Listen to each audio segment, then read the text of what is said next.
Bonjour à tous et bienvenue à ce live sur le tableau de Carnot. Tableau de Carnot. Alors, avant de commencer les exercices, un petit rappel de cours sur le tableau de Carnot.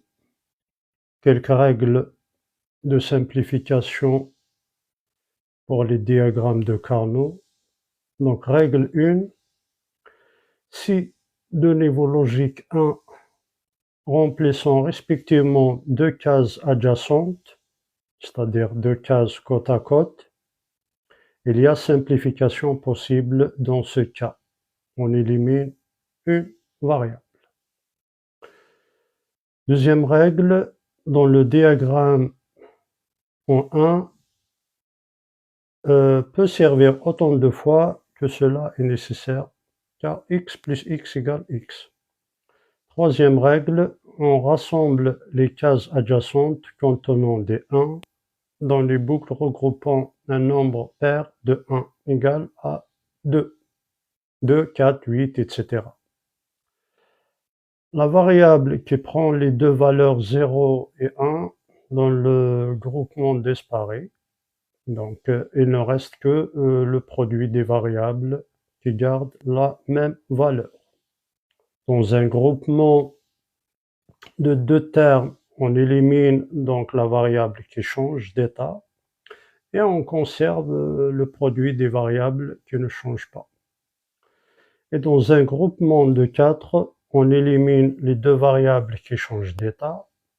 Dans un groupement de 8, on élimine 3 variables, etc. Donc ça avance comme ça. Pour les cases isolées, on ne peut éliminer aucune variable. On conserve donc le produit caractérisant la case. On cherche à avoir le minimum de groupements, c'est-à-dire le minimum de boucles. Chaque groupement doit rassembler le maximum de 1. Cinquième règle, les variables permettant d'identifier une boucle sont réunies pour former un et logique, AND. La sixième règle, les différentes boucles réalisées dans un diagramme sont reliées entre elles par un OU logique. Or, l'expression logique finale de la réunion des groupements après élimination des variables qui changent d'état. Septième et dernière règle, si on simplifie un diagramme en utilisant les zéros au lieu des 1, on obtient le complément de la sortie des zéros. Voilà. Donc du coup, voilà donc pour ces 7 règles à respecter pour la simplification en utilisant la table de Carnot. On va voir ça étape par étape à travers des exercices. Donc exercice 1.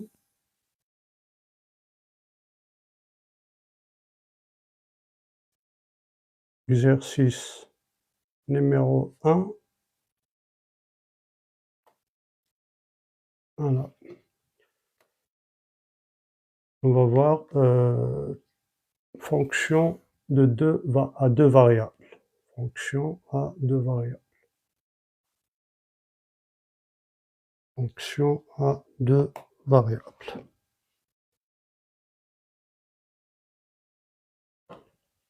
Donc, fonction.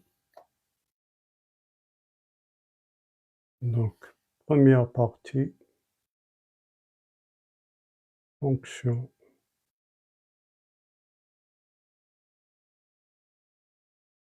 à deux variables.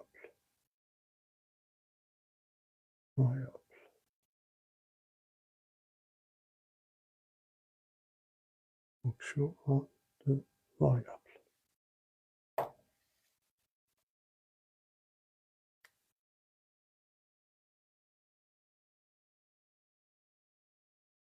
Alors, je vous donne la table de Carnot. On va essayer de la simplifier.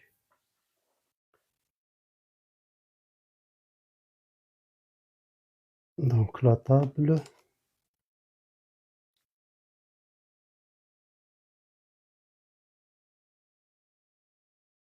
Donc, question, déterminer les équations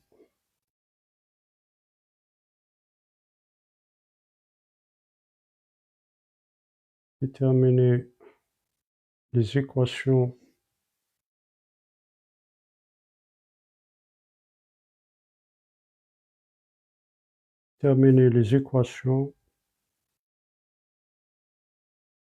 des fonctions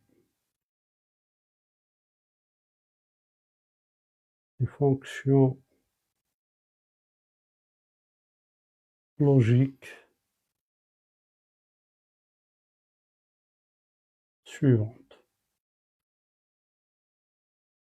Fonctions logiques suivantes. Donc, fonction à deux variables. Alors, première table.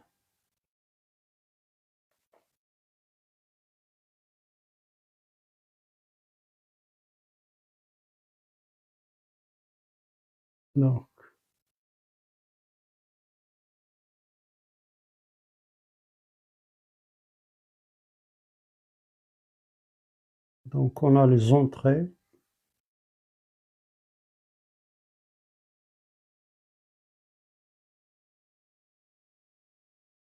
Et là, on a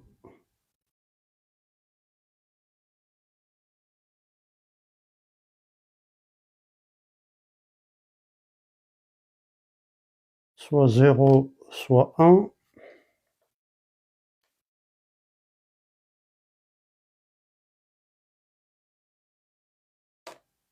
Donc, soit on a 0, soit 1, soit 0, soit 1.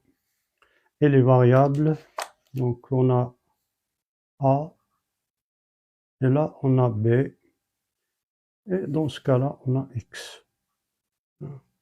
Donc X vaut 1, vaut 0 ou bien 1, A vaut 0 ou 1, B égale 0 ou 1. Donc pour X, pour la fonction X, à quoi est égal X? Donc A prend la valeur 0 ou bien 1. Et B, 0 ou 1. Et on cherche à quoi est égal la fonction de X. Voilà.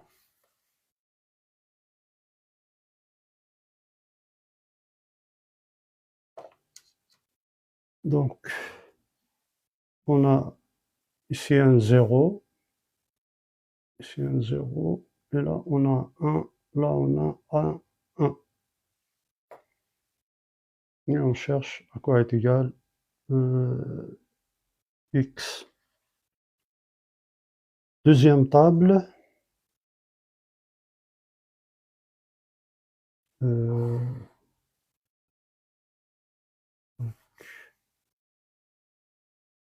Cette fois-ci pour Y. On cherche pour Y.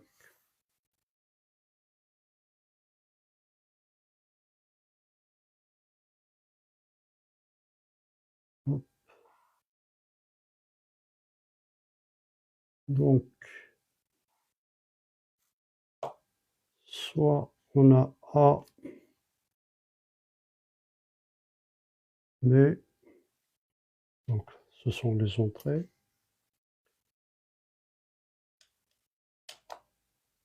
Donc là, A peut prendre la valeur 0, prendre 1, B soit 0, soit 1. Et dans la table, donc on a un 1, 1, ici un 1, et là un 0. Et on veut savoir à quoi est égal Y.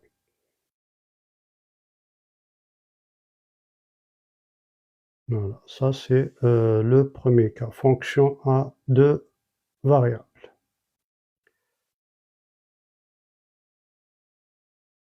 Alors, donc, solution. dans le cas de deux variables.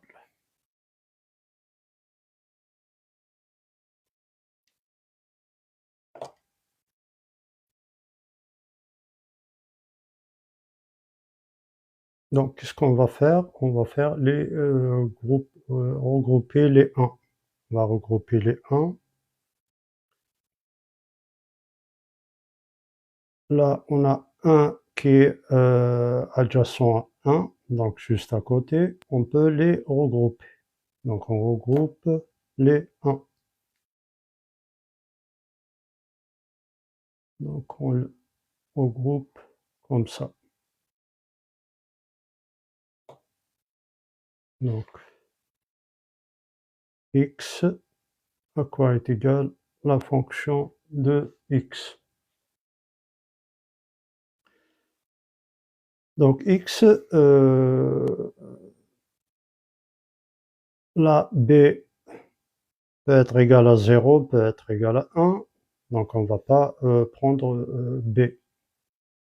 Et la a égale à 1. Donc, d'où la sortie de x va être égale à a. Donc, x égale a. Voilà.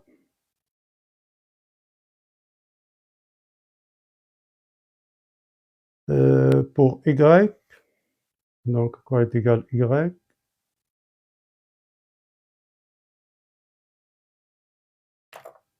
Maintenant, on va regrouper pareil. On va faire le groupement de 1.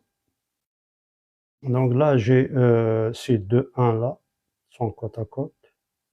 Donc je vais faire comme ça.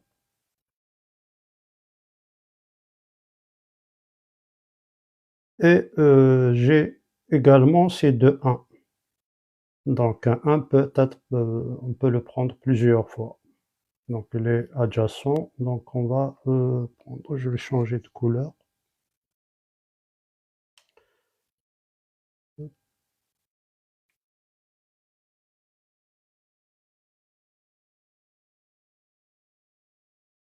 Voilà. Alors, pour la partie bleue, qu'est-ce que ça donne pour la partie bleue? Donc on a A, le B peut être égal à 0 ou 1, donc on a deux valeurs, donc on ne va pas prendre le B. Et là, A vaut 0, donc là, A égale 0, donc c'est A bar. Donc je mets une barre parce que c'est un 0. Ou bien, pour la partie là, 1 et 1 sont en bas, j'ai le A peut prendre 0 et 1. Donc 0 et 1. Donc je ne peux pas prendre le 1 ici. Donc il ne peut pas être à la fois on et off. Non, allumé, éteint. Donc c'est un cas qui ne peut pas se présenter. Et là, j'ai un 1 pour le B. Donc plus ou bien B. Voilà. Donc la sortie Y égale A bar plus B. Voilà donc pour le cas d'une fonction à deux variables.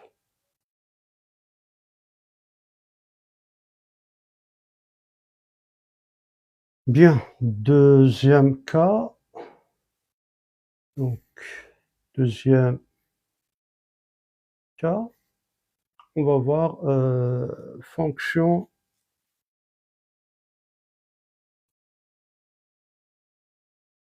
à trois variables. Fonction à trois variables. Fonction, les fonctions à trois variables. Fonction à trois variables.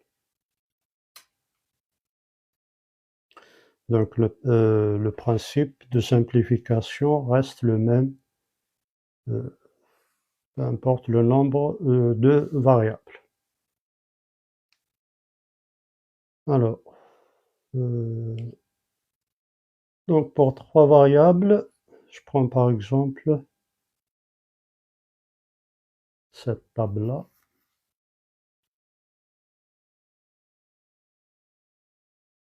Donc j'ai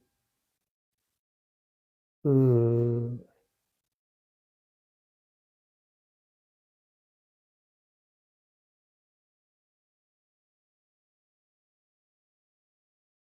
exemple, je prends les variables B, A, C. B, A et là C.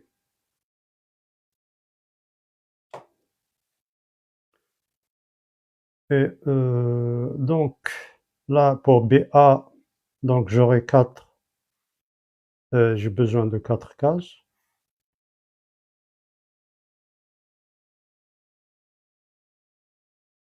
2 à la puissance 2, 4. Donc j'ai besoin de 4 cases. Et là pour C, 2 cases. Donc B, donc je peux avoir les combinaisons suivantes. 0, 0, je peux avoir 0, 0. Ensuite 0, 1. 1, 0 ici. 1, 0. Et là 1, 1. Hein, donc ça marche comme ça. C'est en binaire. 0, 1, 2, 3. Donc toujours on saute la troisième.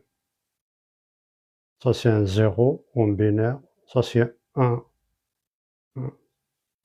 Si on transforme tout ça en décimale, donc ça c'est un 0, ça c'est un 1, ça c'est un 2 et ça c'est un 3. Donc ça marche comme ça. On saute toujours la troisième case. 0, 1, 2, 3. On fait un saut là. Et là pour B, pour C, donc ça peut prendre soit 0, soit 1, tout simplement.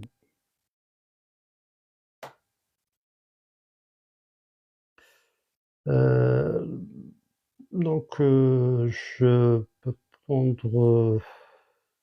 prendre au moins ces exemples hein, pour ce cas où on a 3 variables, hein, pour étudier tous les cas possibles. Alors, le premier, donc j'ai un 0 là, j'ai un 0. Donc là, c'est donné. 1, 1, 1, 1, 1, 1. Et la fonction c'est f.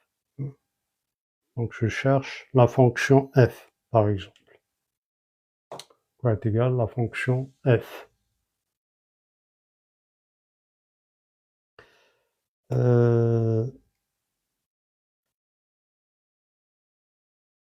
Donc, c'est le tableau de Carnot. C'est ça, ouais, c'est le tableau de Carnot. Comment simplifier un tableau de Carnot et avoir les fonctions. Deuxième tableau.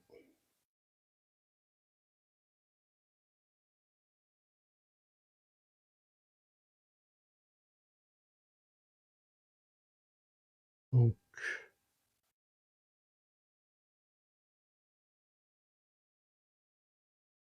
deuxième tableau.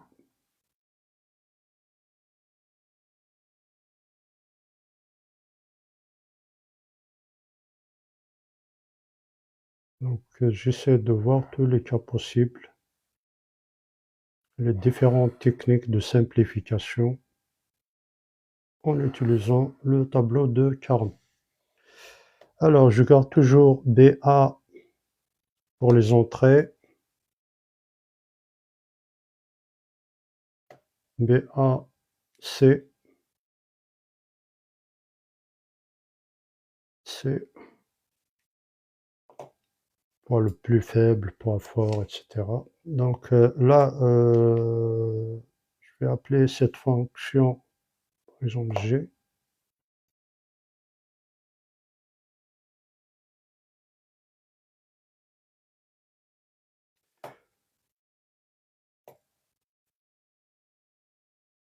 Donc là, ça ne change pas, c'est toujours les mêmes valeurs, 0, 0, 0, 1, 1, 0, 1, 1. Et là, 0, 1. Donc, je vais prendre un autre cas, 1, 1, là je mets un 0, 0, 0, 1, 0, 0. Et on essaie de donner à quoi est égale la fonction f. Donc, solution. Et je laisse tout ça à la fin. Je donne d'abord les tableaux, différents cas. On va avoir ce cas de figure.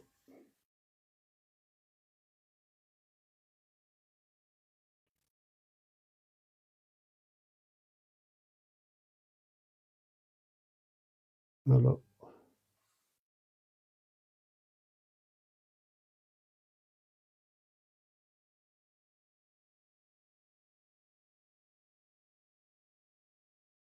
Donc pour cette fonction que je vais appeler par exemple, je vais nommer h, hein, la fonction h, et les entrées, toujours je garde les mêmes entrées, B, A, C.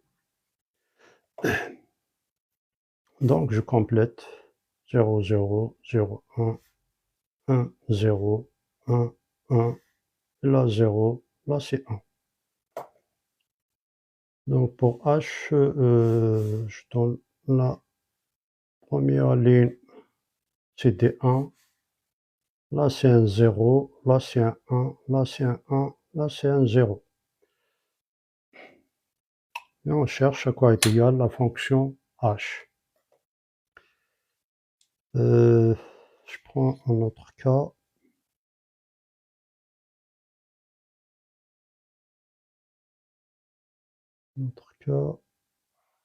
Toujours dans les fonctions à trois variables, hein. On a B, A, C, trois variables.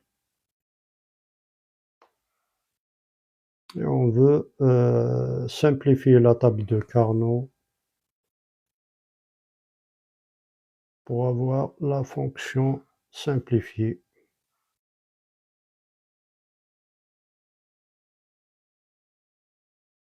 Trouver l'opération reliant les deux relations. Voilà, donc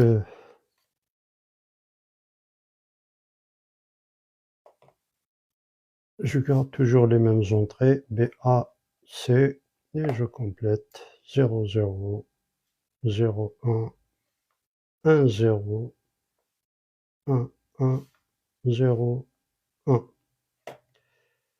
Je vais appeler cette fonction K.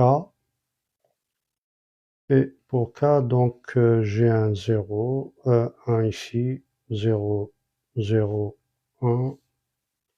Et là, c'est un 1, 0, 0, 1. Voilà, donc on essaie de donner tous les cas possibles qui peuvent se présenter dans le cas d'une fonction à trois variables. Alors, le cinquième cas, donc c'est toujours pareil.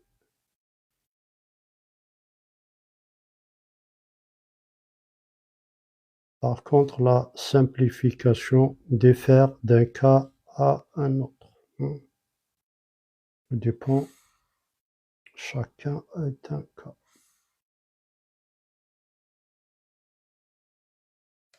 Alors, les entrées, donc je garde toujours les entrées B, A, C. Là, je mets 0, 0, 0, 1, 1, 0. Donc, je saute toujours une case, parce que là, c'est un 0 en décimal. Là, c'est en binaire. C'est un 0, c'est un 1. Ensuite, je saute. Là, c'est un 2. Et là, c'est un 3. 0, 1, 2, 3. Et je reviens. Ça marche comme ça. Pour C, c'est 0, 1. Alors, pour cette fonction, je vais la nommer par exemple L. L, je veux savoir à quoi est égal L en fonction des entrées B, A, C.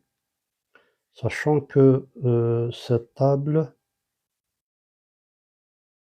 on a, donc là j'ai 1, 1, là c'est un 0, j'ai un 0 juste là, ensuite c'est des 1. Voilà. Le dernier cas pour les fonctions à 3 variables, donc ça sera le suivant. Hop.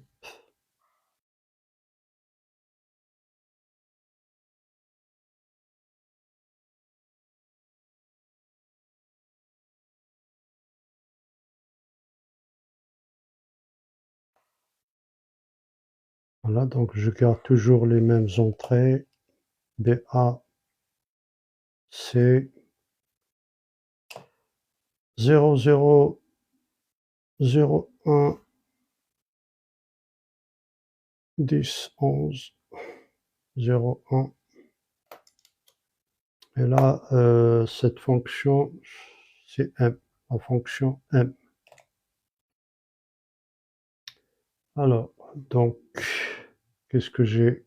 J'ai 0, 0, 1, 1, 0, 1, 1, 1. Voilà. Donc, pour les fonctions à 3 variables. 3 variables d'entrée B, A, C. On veut savoir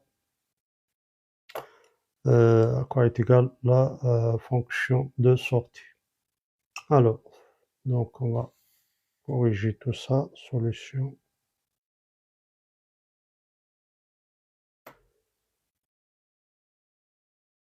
Donc pour F égale, pour F, donc qu'est-ce que je peux faire comme regroupement? Donc je peux regrouper 4, 1. Alors, là, j'ai C, 1, 2, 3, 4, 5, 6, 6. 6 cas où j'ai un 1, donc je peux pas les regrouper comme ça. Je peux regrouper par groupement de 2, 4, 8, etc. Alors, qu'est-ce que je fais? Je prends ces 4-là, dans ces 4, et je peux pas prendre ces 2-là. Je peux prendre ces 2-là, mais ça va pas simplifier la fonction convenablement. Donc du coup, qu'est-ce que je fais? Je vais prendre ces 4-là, parce qu'on peut prendre 2 fois ou 3 fois la même variable, la même donnée. Donc là, je peux prendre ces groupements-là. Alors, qu'est-ce que ça donne? Donc pour la partie bleue, B, donc il y a le B qui est égal à 1. Ensuite, j'ai A qui prend 1, 0. Donc je peux pas le prendre, parce que on ne peut pas avoir à la fois A égale à 1 et A égale à 0. Par contre là, B égale à 1 ici, et là est égal à 1. Donc je peux prendre le B. Est-ce que je peux prendre C dans la partie bleue? Je ne peux pas, parce que j'ai 0, 1 à la fois. Donc je peux prendre que le B. Pour ce groupement-là, donc là j'ai B qui vaut 0, 1, donc je ne peux pas le prendre. J'ai A qui vaut 1, donc je peux prendre le A. Et pour le C, c'est 0, 1, donc à exclure. Donc au final, la fonction f égale à quoi? Égale A plus B, tout simplement. A, je peux prendre A ou B. Hein? Un plus en logique, c'est ou. Donc je peux prendre A ou B. Ça, c'est pour la fonction f.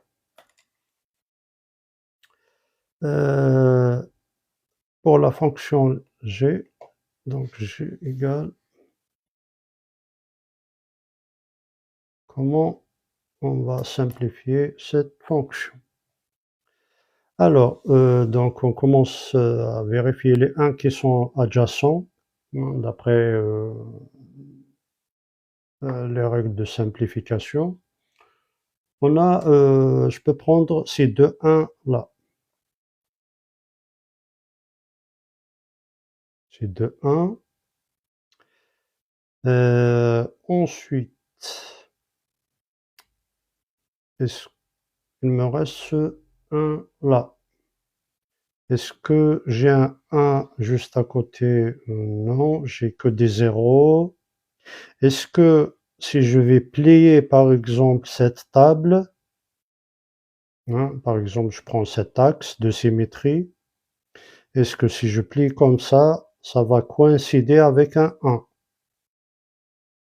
Non, parce que ce 1 là va coïncider avec ce 0. Donc je ne peux pas faire ce groupement. Donc admettons, je donne un exemple, hein. Supposons qu'on a un 1 ici, je peux le regrouper avec ce 1 là, parce que quand je plie comme ça, hein, par rapport à cet axe, ce 1 là va être superposé à ce 1. Voilà. Donc on peut prendre les axes de symétrie, par exemple cet axe là et cet axe. Donc on peut plier comme ça, on peut plier dans ce sens, horizontalement et verticalement. Et s'il y a des 1 qui se retrouvent superposés, donc on fait ce groupement-là. Alors, pour ce 1-là, ben, il est célibataire, hein. Je le prends tout seul, tout simplement. Voilà.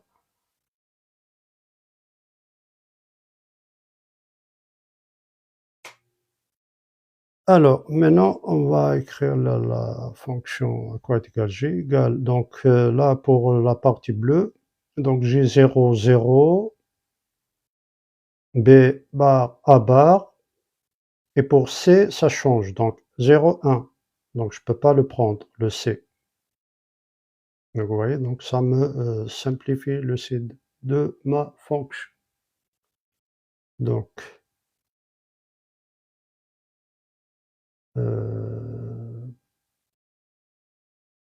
voilà, C et A. Et là, pour le 1, qu'est-ce que ça me donne? Ça me donne pour B 1, A 1 et C égale à 1. Donc là, dans ce cas-là, je vais le prendre, hein. Je vais le prendre en considération, le C, parce qu'il vaut 1. Donc, au final, j'ai B bar, A bar, B bar fois A bar. Donc, B bar et A bar, ou bien, hein, ou c'est un plus, ou bien C BA, ou bien BAC. CBA, CBA. Voilà. Ça, c'est pour la table, la fonction G. Donc, je continue pour H. Donc, pour H, qu'est-ce que j'ai comme 1? Donc, j'ai ces 4 1 là.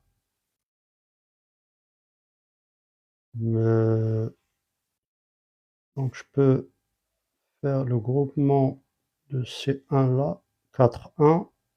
Donc, on essaie au maximum de prendre le maximum de 1, notamment s'ils sont côte à côte. Ensuite, pour ces deux 1 là, donc si je prends uniquement ces deux 1, ça ne va pas me simplifier au maximum ma fonction. Donc pour la simplifier au maximum, je vais prendre ces 4 1 là. Voilà.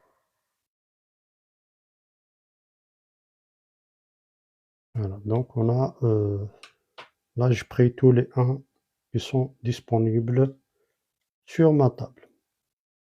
Alors pour H, donc la fonction, on va écrire la fonction. Pour la partie bleue, donc on va analyser la partie bleue. Pour B, vous voyez que ça prend 0, là c'est 0, ensuite c'est un 1, c'est un 1, donc ça change. Hein. Et là, pour A, 0, 1, 1, 0. Donc, dans ce cas-là, on va ni prendre B, ni A. Donc, ces deux-là, c'est à exclure. Il me reste quoi? Il me reste C bar. C bar. Donc ça, c'est pour la partie bleue. C bar. Et pour ce groupement-là de 4, qu'est-ce que j'ai? J'ai B égale 0, B égale à 1.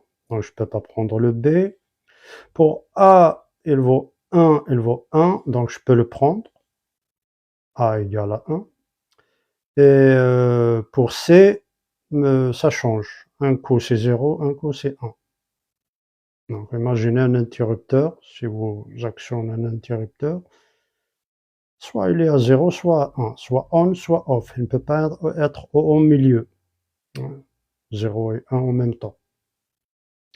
Donc ça me donne, j'ai dit c'est A, H égale à A, ou bien, c'est-à-dire plus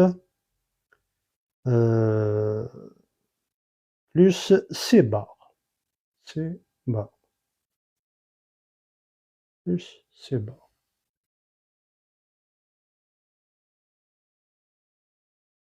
3 dimensions. Oui, ça va y arriver.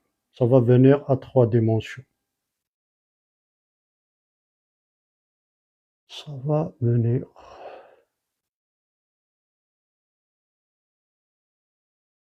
Voilà.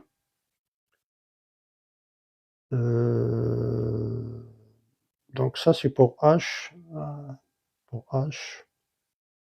Pour K, donc on va maintenant faire le même travail pour K.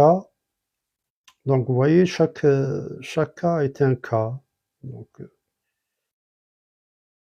alors, BAC, donc j'ai ces deux 1 là et ces deux 1 là. Qu'est-ce que je peux faire? Donc si je plie là, si je prends ça comme étant l'axe de symétrie, et je plie ma table, donc on voit bien que ces deux 1 vont être superposés à ces deux 1 là. D'accord? Donc je peux prendre ces deux 1 là et ces deux 1 en même temps. Alors comment on fait? On fait comme ça. Donc, hop, là comme ça, et là comme ça. Voilà. Alors, qu'est-ce que ça donne pour K? Donc j'ai pour Là, j'ai B bar A bar. Et là, j'ai B. D'abord, pour B, j'ai 0, 1. Donc, j'exclus le B. Pour A, j'ai 0, 0. Donc, je peux prendre A. Mais attention, c'est un 0, 0. Donc, c'est A bar. A bar. Et là, pour C, j'ai là, pour les deux parties, hein, enfin, c'est une partie, hein, c'est un ensemble. J'ai un 0, j'ai un 1. Donc, je vais l'exclure de ma combinaison. Donc, il me reste que A bar. Donc, K égale tout simplement A bar. Voilà. Donc, les erreurs qui peuvent y arriver, hein, donc, généralement, si vous prenez ces deux 1 là à part et vous prenez ces deux 1 là à part, ça paraît correct, mais nous allons voir que ça va pas vraiment simplifier l'équation, la fonction au maximum. C'est-à-dire, si je prends ces deux 1 là, qu'est-ce que j'aurai comme sortie? J'aurai B bar A bar, d'accord? B bar A bar, C je vais pas le prendre. Et pour ces deux 1 là, ou bien B A bar. B A bar. Donc c'est ça l'équation. Alors que quand je prends les 4, ça me donne A bar. Les plus simplifiés, plus on simplifie la fonction, plus on gagne en porte logique, on gagne dans les circuits, donc c'est un gain économique, quoi. Et je vous ai parlé de simplification des fonctions, donc là je peux la simplifier, hein. Donc K égale, ça se voit que je peux mettre A bar en facteur. K égale A bar en facteur, il me reste B bar ou B, et je vous ai expliqué dans mes précédents lives et vidéos que B plus B bar égale à 1. Donc 1 fois A bar égale K égale A bar fois 1 qui est égal à A bar. Hein. Donc on retombe. Donc il vaut mieux prendre le maximum de 1 pour simplifier au maximum votre fonction. Sinon, si vous prenez ces deux-là, c'est juste, mais ça ne simplifie pas vraiment votre fonction. Hein, vous allez utiliser combien de portes là? Un note, vous aurez note pour B, note pour A, pour avoir A bar, ensuite une porte AND, hein, non, ça c'est une porte AND, ensuite une porte AND ici, vous aurez plein de portes, 1, 2, 3, 4, 5, au moins 6 portes, hein, 6 portes logiques, c'est des frais, ça coûte cher.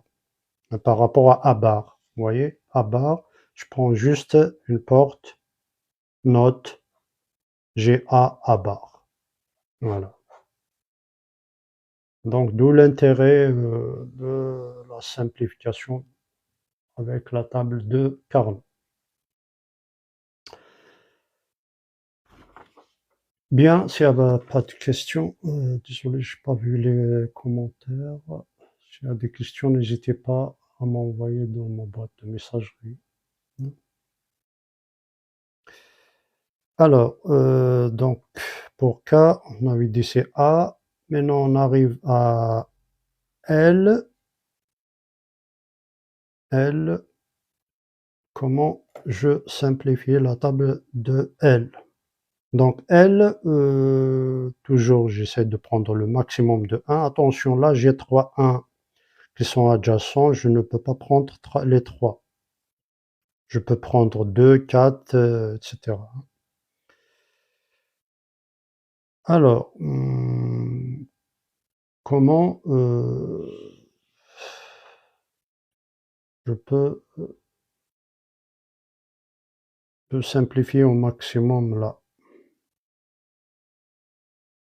Je peux prendre ces deux 1 là, ensuite ces deux 1 là et ces deux 1. Donc j'aurai 3 groupements. Donc le premier, je peux prendre ces deux 1 là.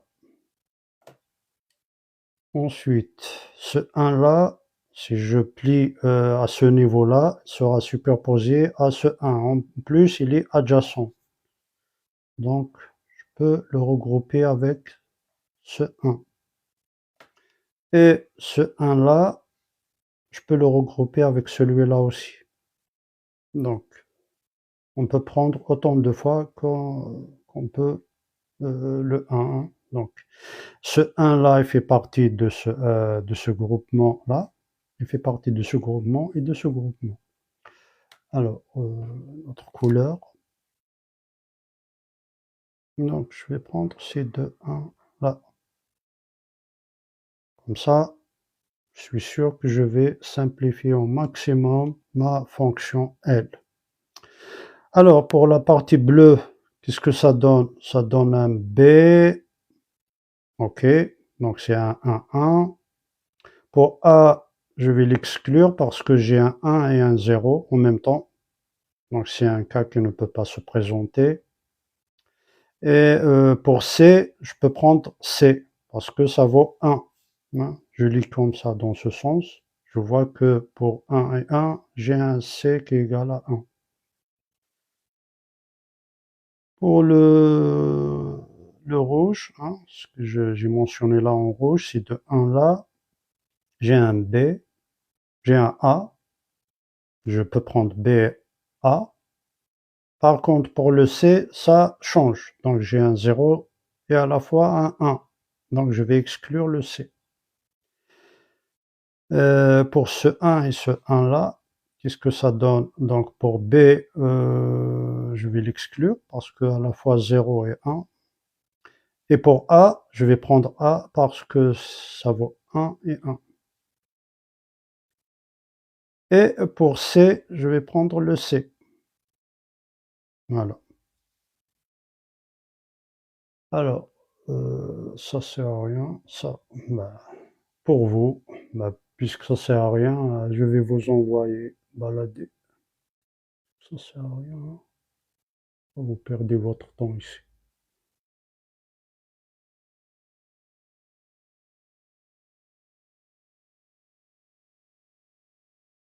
Vous perdez votre temps.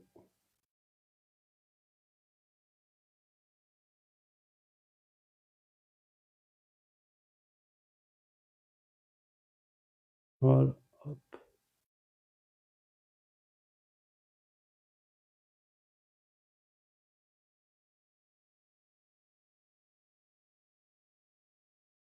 Bien. Donc elle, qu'est-ce que ça donne comme équation? Ça donne AB, AB, ou bien AC, ou bien BC. Et à partir de là, on peut tracer notre logigramme F. Par exemple, pour F, qu'est-ce que ça donne pour F? F égale A ou B. Donc on a A, B, A ou B. Voilà. Donc ça c'est le schéma de F. Pour G, donc j'ai A, B, C, A, B, C, A, B, C. Alors j'ai B bar, B bar. Donc je mets une porte note. Ça me donne ici B bar. A bar, donc je le prends de là, je mets une porte note. J'ai B bar, A bar plutôt, et les deux entrées import end, d'accord, import end. J'ai fini avec cette partie, ou CBA, donc j'ai C, B, donc je peux pas, supposons que j'ai que des portes à deux entrées, donc j'aurai besoin de deux portes end. Par contre, si j'ai des portes à trois entrées, je peux utiliser une seule porte. Donc, j'aurai quoi? B, C et A, et la sortie va dans une autre porte end. Ça c'est BA, et les deux sorties vont se rejoindre à l'entrée d'une porte OU. Et là j'ai ma fonction G. Voilà. Pour la fonction K, ça c'est facile, hein, K. C'est juste, j'ai besoin de A, hein, et je fais juste une porte note A bar. À la sortie, j'aurai K. Pour L, donc j'ai A, B, C, A, B, C, j'ai A et B, A et B, donc une porte AND, A et C, A et C, une porte AND, et B, C, B, C, B, et C, une troisième porte AND. Et là, j'ai besoin de deux portes OU. Donc ces deux portes-là vont une seule porte OU. Ensuite, cette entrée va une deuxième fois dans une porte OU. Et la sortie, c'est L. Voilà. Voilà à quoi ça sert. Il y a une question, quelqu'un qui a posé la question, à quoi ça sert. Dommage, hein, vous ne savez pas à quoi ça sert. Et en plus, vous utilisez votre téléphone qui fonctionne grâce à tout ça. C'est malheureux. C'est dommage, hein, de voir ce genre de commentaires. Allez, voilà. Donc, je pense que je vais m'arrêter là et je reviendrai tout à l'heure pour les fonctions à 4 variables, hein. Donc, pour les gens qui ont posé la question pour la fonction à 4 variables, je reviendrai tout à l'heure après midi vers les coups de 1 heure, comme ça on continue la suite. Voilà, voilà. Donc s'il y a des questions, n'hésitez pas à m'envoyer dans la messagerie.